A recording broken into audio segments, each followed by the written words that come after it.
Everybody. No new vocabulary terms today. All right, no new vocabulary terms, but a heck of a lot of circle facts. Okay? The only one you know right now, the only circle fact I have given you is the measure of an arc is equal to the what type of angle? Central angle. A central angle is always equal to the measure of its arc. All right? These first two here, chord and diameter, we've already gone over on day one, so we don't need to go over them again. Here's your next circle fact, and what I would like you to do is to draw a little diagram here for me. We're going to have circle O, meaning what? Circle O. There's a center of O, and we're going to have a bunch of radii flying through it. We're going to have diameter AC first. We're going to have radius OB. And we're going to have another radius in here, and that's going to be radius OD. Sorry.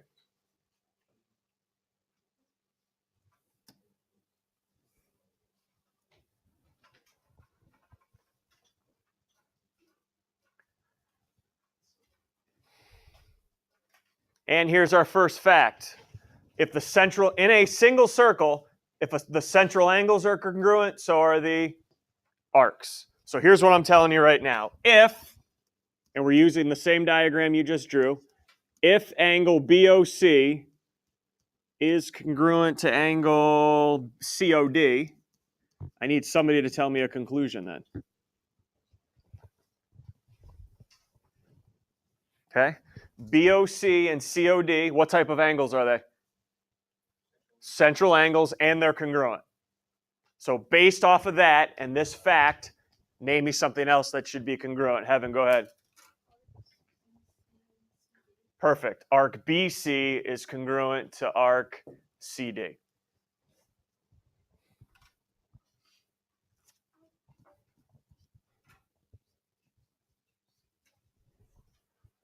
All right, does everyone see that? If the central angles are congruent, so are the arcs. And the reverse is true. Hey, reverse is true, meaning if the arcs are congruent, so I'm just going to write the reverse of this. If arc BC is congruent to arc CD, then the central angles are congruent, BOC and COD. All right.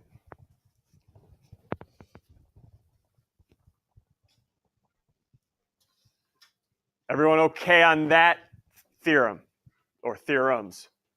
We okay there? If the central angles are congruent, so are the arcs. Questions, comments, any concerns?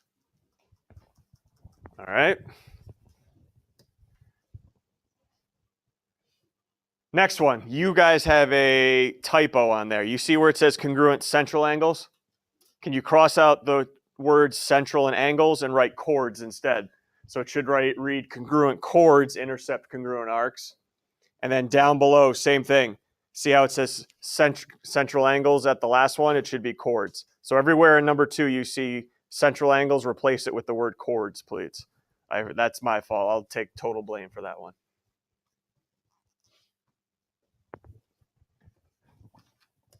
Okay, so let's draw a circle so you know what diagram I'm talking about here. Again, this will be, we'll call it circle O.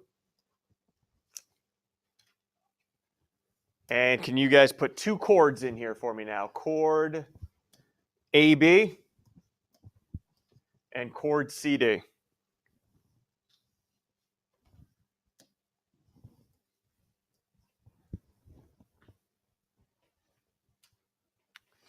Here's what I'll tell you in the first one. These 2 chords are congruent.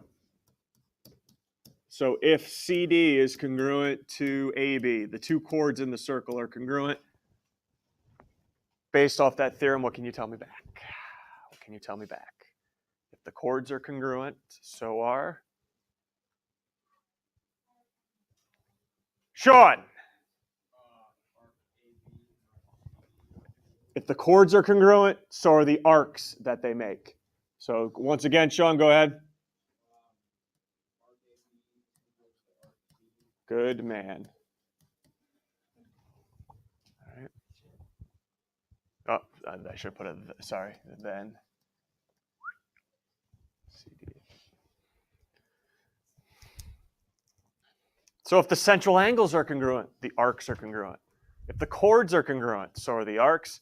And then this one here is just the flipped, which says if the arcs are congruent, then the chords are congruent.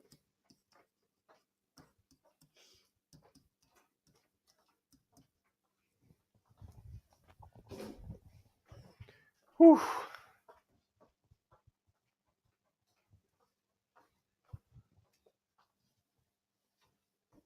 Everyone doing all right? All right, this is a big one, this next one, because it doesn't really deal with what we've been doing the last two.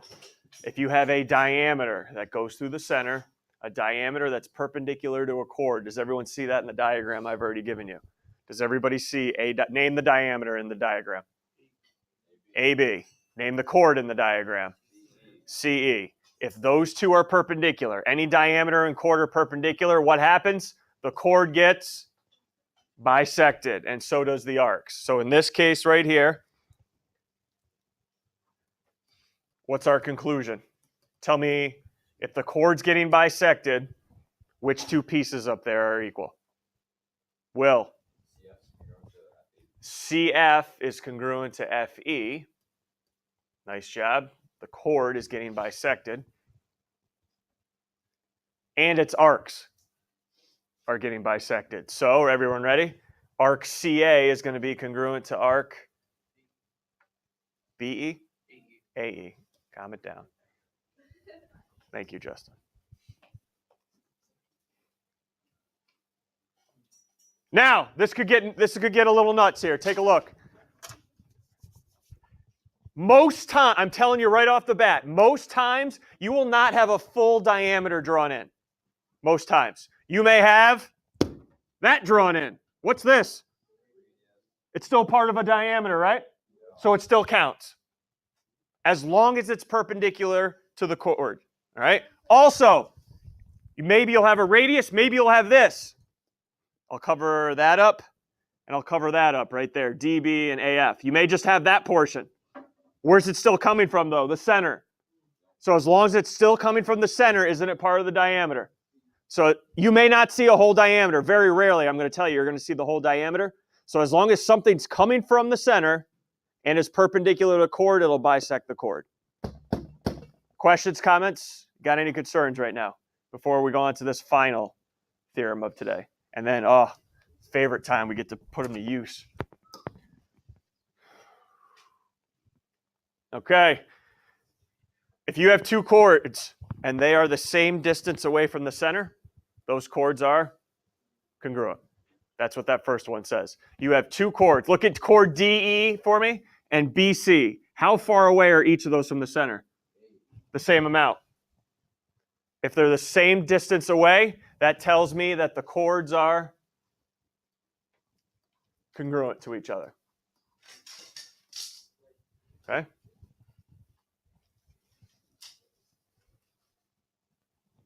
If they're the same distance away from the center, the chords are congruent. And if the chords are congruent, they're the same distance from the center, just going in reverse. And I know showing you this stuff doesn't mean much until we actually apply it, so let's get to it. Let's get those compasses open right now. Oh.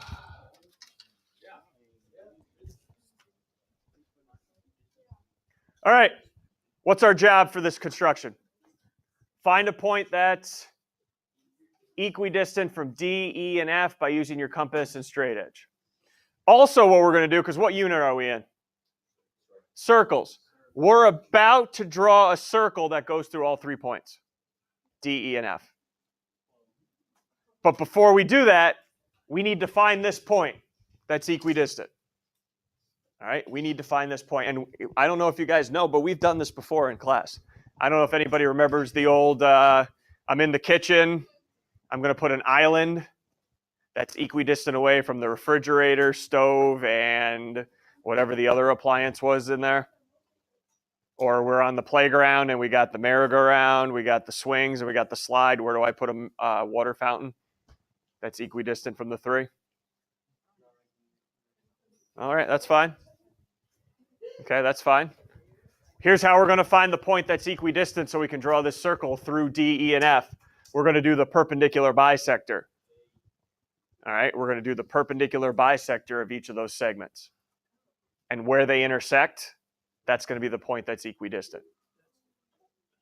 We actually had a name for this point, which I'm going to try to get out of you in a second. All right, but let's do the construction.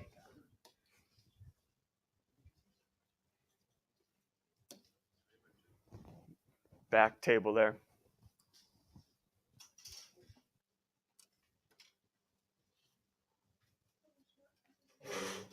So you're doing the perpendicular bisector.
So do we find that point? Let's get it going. Do we find that point that's equidistant?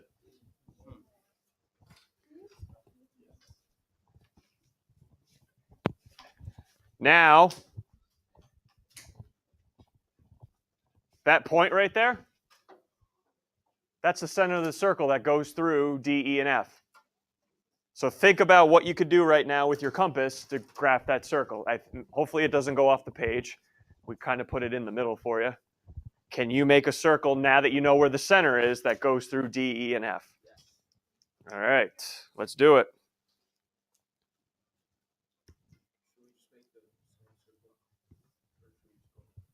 Let's get a circle, boss. Come on, I want a circle.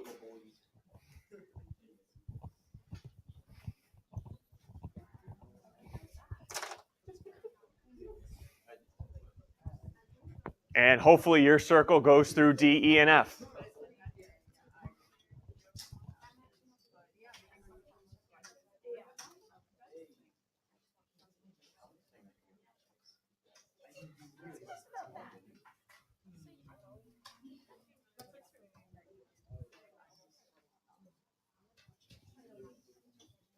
There's that butte right there.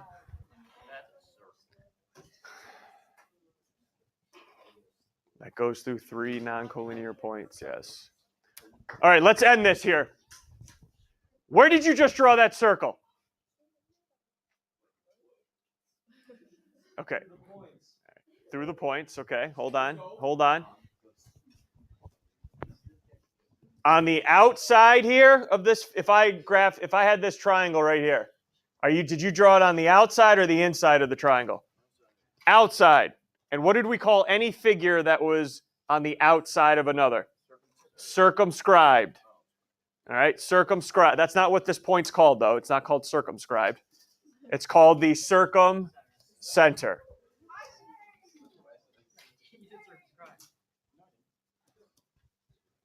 The circumcenter we just graphed or constructed.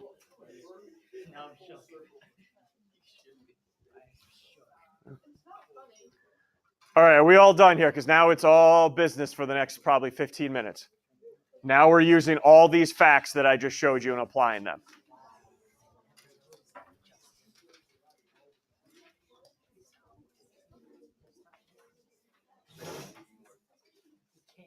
We are not, I know it says statements, reasons. We're not doing a proof. I just wrote statements, reasons because we need to organize our thoughts. Here we go. I have given you that the two circles here are congruent. I have given you that arc PR and arc SU are congruent. So if you want to mark that, the way I usually mark congruent arcs is just the way I mark congruent segments, is with the hash marks. You and I together now are going to list everything we know now is true. Everything. So the arcs are congruent and the circles are congruent. Where are we going from here? I want as many things as you can tell me right now.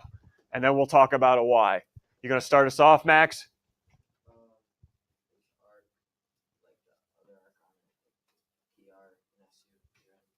They are.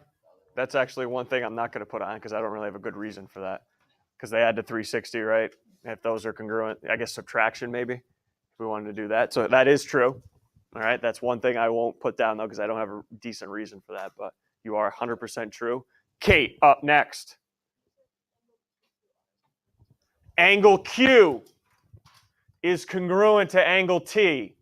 100% correct, Kate. Why? And I need a fact we've already talked about. What did you already know was congruent? The arc, well, in this case, to get here, we knew the arcs were congruent. So ready? Congruent arcs imply. What did Kate give us? Q and T. Nate, what are those? Central angles. So congruent arcs imply congruent central angles.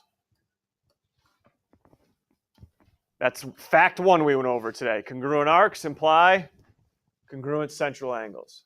That doesn't satisfy me, though. I need more. Need more. Heaven.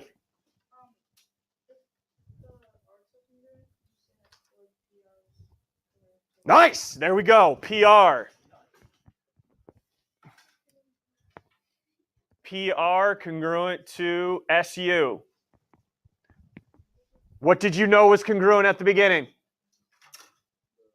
The arcs. Congruent arcs imply not congruent central angles anymore. What did Heaven give us in PR and SU? Congruent chords. Name it. We're in a circle now. Congruent chords.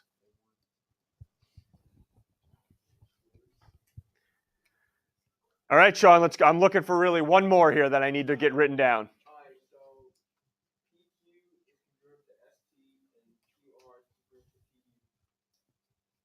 I'm even going to go bigger. No. I'm going to build off what you said. Here's what he said. He said PQ and ST are congruent. QR and TU are congruent. Sean, what are PQ and QR in this circle? What? Aren't all radii in the same circle congruent? So I'm not just going to say these two and these two. I'm going to say all four are congruent. Okay? All four are congruent. PQ is congruent to QR, is congruent to TS, is congruent to TU. Calm down.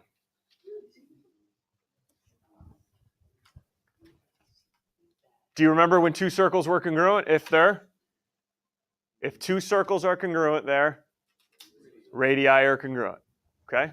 And that's exactly what it is. If two circles are congruent, and you like that, circles? I know. Their radii are congruent.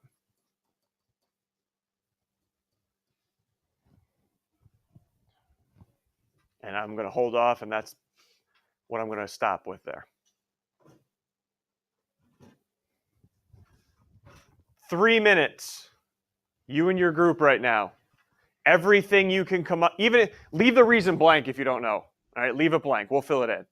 Everything that you and your group can come up with that's true, knowing the two circles are congruent, A and J. And now I'm going to tell you B, C, and KL are congruent. If you're unsure of the reason, don't write any down. But go ahead. 3 minutes. Write as many true statements as you can. And if you want to write the reasons, go ahead.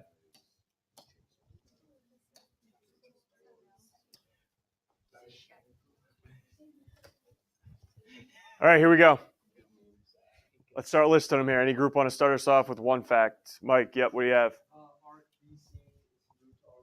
There you go. Arc BC is congruent to arc KL, and that's because you have congruent chords now you started out with, and that implies you have congruent arcs. Got it. Nice job. 1, 2, 1, 2. Got it. More facts from another group. Any more groups here before I go back to the numbers? Sean, your group? Angle A congruent to angle J because? Yep. Now, you could not give me that. Take a look. Sean could not give me that fact until I wrote that down because I didn't have congruent arcs at the beginning. So that shouldn't have been your first fact there. It had to come after the arcs being congruent.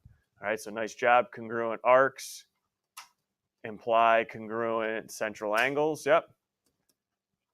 And then maybe, I'm thinking maybe one more here. A new group. Emily? AB congruent to AC, which is also congruent to KJ and JL because congruent, if two circles are congruent, that means their radii are congruent.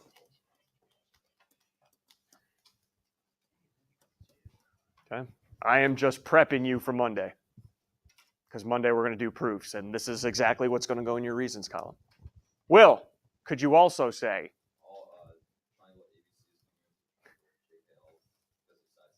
Nice job, young one. Or side angle side. I'm ready. So angle B is congruent to angle C, which is congruent to angle K, congruent to angle L. Because in a triangle, two congruent sides are across. Yep, because remember, these sides are congruent, so it makes it isosceles. Yep, you guys got it. A little further than I needed, but it's all true. Thank you. Okay, any issues with this before we go algebra now? Using the facts in an algebra problem. Let's do it. All right, I'm going to try to take a step back and have you guys take over now. In that first one, find the value of x, round to the nearest tenth, and explain why we made these conclusions. And 8 is referring to the length of the entire chord, everybody. So we've went over some facts today that may help us out here. We did not use, here's a hint, we did not use this fact in the previous two examples because it did not apply. Now remember what I told you. You're never going to see a full diameter. Does everyone see a segment starting from the center? That's part of a diameter. That's what to the chord? That segment is perpendicular to the chord of 8. Everyone agree? Everyone see that? Right here? This segment was part of a diameter that's perpendicular to a chord. Then what does it do to the chord? What's happening to the chord if it's perpendicular? Bisecting it. So this chord of 8 is getting broken up into 4 and 4. So right now, before we forget, let's write the reason down. A diameter perpendicular to a chord does what? Bisects the chord. Get used to that one. Big one in proofs. Okay, still need to find x though. Let's go. Still need to find x. Let's go back to the numbers. We got some people falling asleep on me here. 18. Darn right you did. All right, then we used a little Pythag. All right, what's it look like, Hugh? I said 5 squared equals 4 squared plus x squared. There you go.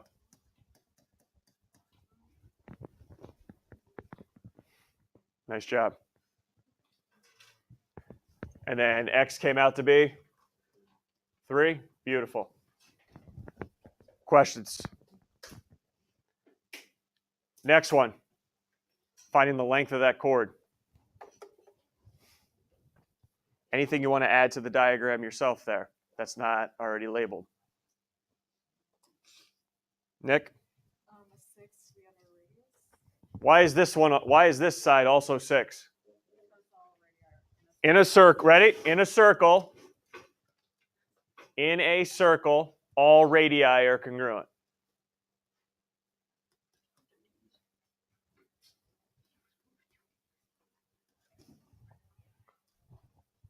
How can you find x now? Okay, Pythag, and I'm going to keep challenging you. What type of right triangle is this? It's isosceles, isn't it, with the 6s? So it could be, Nick, 45, 45, 90. What do you guys want to do? Pythagor, 45, 45, 90. Okay, 45, 45, 90. X radical 2. Anybody help? Where's the 6 across from? What angle? 45, right? So 6. What's the hypotenuse? 6 radical 2. I did ask for nearest tenth, though. So 6 radical 2 would be equal to. It's amazing how some of you don't have to write this down, and it all just soaks in magically. It's a great, I wish I had that when I was in school. 6 radical 2, what's it come to? 8.5.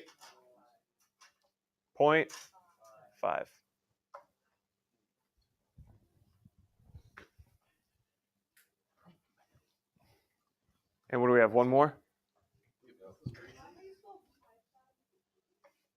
Well, it's short for Pythagorean. Well, I'm just showing you what we did 4 and 4.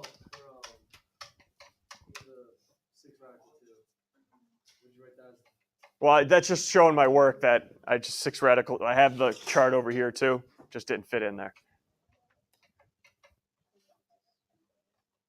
Okay, can you help me find the x's?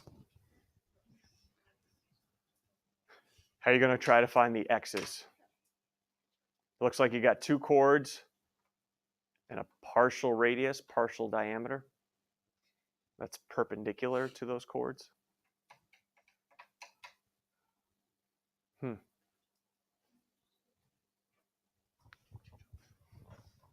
What's happening to this chord right here? Why is it getting bisected? The diameter is perpendicular to it, but I got a problem though. Okay, I agree it's getting bisected, but how long's the chord so I know what to bisect? How long's that chord so I can bisect it? Hey, how far away is each of these chords from the center? 7. Go to theorem number 4. 2 chords that are equidistant from the center are congruent. Everyone see that? 2 chords, both the same distance from the center, have to be congruent. So that's the first reason I'm going to use. 2 chords, equidistant from the center are congruent. So how long is this unknown chord? How long is this unknown chord? 6. And what's happening to it? Okay, well, let's write that down. Why is it getting bisected? What theorem says it's getting bisected? A diameter. Here we go. A diameter perpendicular to a chord bisects the chord. So what it's going to be our value of x here? 6 divided by 2, yep, 3.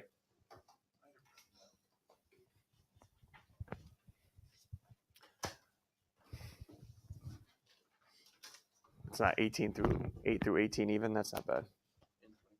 And 22, not bad. All right. Questions about anything here? All we're taking a day off Monday. No new stuff. All this in a proof and some more algebra problems. All right, that's it. We're taking a day off. I do need all rulers and protractors back up on the desk there, please, because you guys are the only ones going to use them today.